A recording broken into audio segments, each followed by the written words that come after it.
With that said, I want to get started and talk about the various tools for fat loss and how neurons control fat loss. Before I do that, I want to set the context correctly and extract some of the key takeaways from previous episodes, because if your foundation of health and your foundation of hormones and your foundation of metabolism isn't right, it's going to be very hard to get the most out of any kind of exercise or fat loss protocol.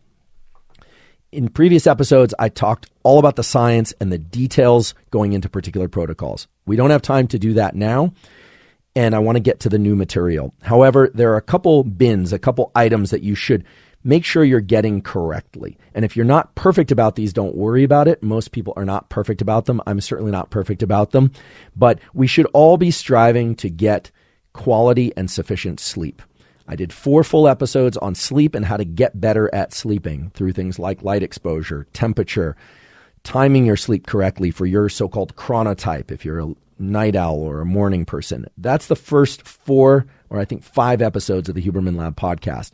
Get your sleep right. Get your light exposure right. Avoid bright light in your eyes at times you want to be asleep, and get bright light in your eyes at times you want to be awake. So get your sleep right. The other thing is essential fatty acids. I talked about this in the food and mood episode, but I also talked about it during the hormones episodes. We need fatty acids. They are vital to so many aspects of our health. You don't have to get them from supplements. You can if you want to, but you need to get them from your food. They are essential. There's a reason there's an E, the essential part there.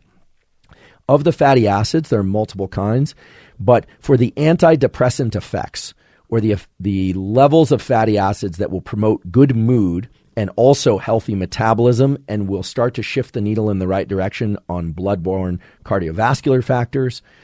The key thing is to get the levels of EPA that you ingest above 1,000 milligrams per day. So that doesn't mean just taking 1,000 milligrams or more of, say, fish oil or krill oil or whatever your preferred source is. It means getting above 1,000 milligrams of EPA, which may require that you ingest more essential fatty acids than just 1,000 milligrams per day. That, of course, can be done through food sources, things like fatty fish, or if you're not into eating fish, you have quality meats that are grass-raised can do that. There are other sources of essential fatty acids, of course, also from plant sources. So look those up online. It's really easy to find. But the research in the literature shows that you want to get above 1,000 milligrams of EPA per day, because that's when you can best support your metabolism and position yourself for good fat loss. As well, for people who have cravings issues, they crave sweets all the time. I talked about this in the gut-brain episode and hormones and food, that you have neurons in your gut that are craving, they're seeking essential fatty acids, and they're craving and seeking amino acids from your food.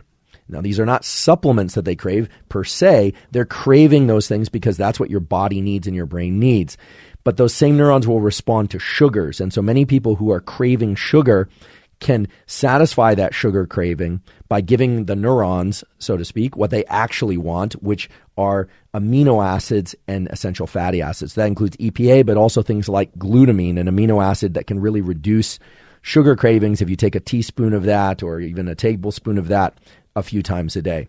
You have to ease into that a little bit because some people can get a little bit of GI distress from too much glutamine, but glutamine has also been shown to improve symptoms of leaky gut. It's a powerful amino acid. And yes, you can also get it from food. Things like cottage cheese are high in glutamine, etc. And then finally, you can't really position yourself to have a strong metabolism if your iodine levels aren't correct and your thyroid levels aren't correct. You can overdo iodine, so you don't want to do that. A lot of table salt has iodine added to it, but some people need to add iodine by ingesting things like kelp, etc. But one of the best ways to support the thyroid system and metabolism in general is to make sure you're getting enough selenium, sometimes called selenium, each day. Simple way to do that is to ingest the highest concentration of selenium food that I'm aware of, which is Brazil nuts. 1 or 2 or 3 of those per day, you'll have more than enough selenium to meet the thyroid needs. You don't want your selenium to be too high. You don't want a diet too high in anything. So again, sleep, sufficient EPAs, glutamine if you have issues with leaky gut or sugar cravings can really help. Get your gut microbiome right. I may have missed saying that, but get your gut microbiome right. That does not necessarily mean you need to ingest probiotics.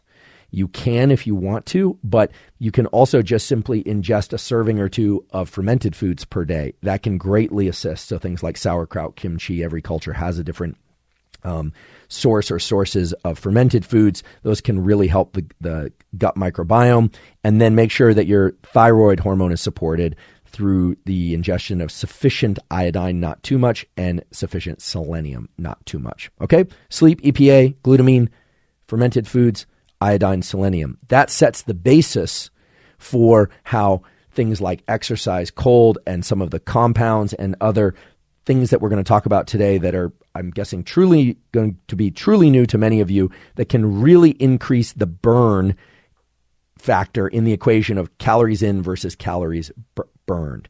Okay?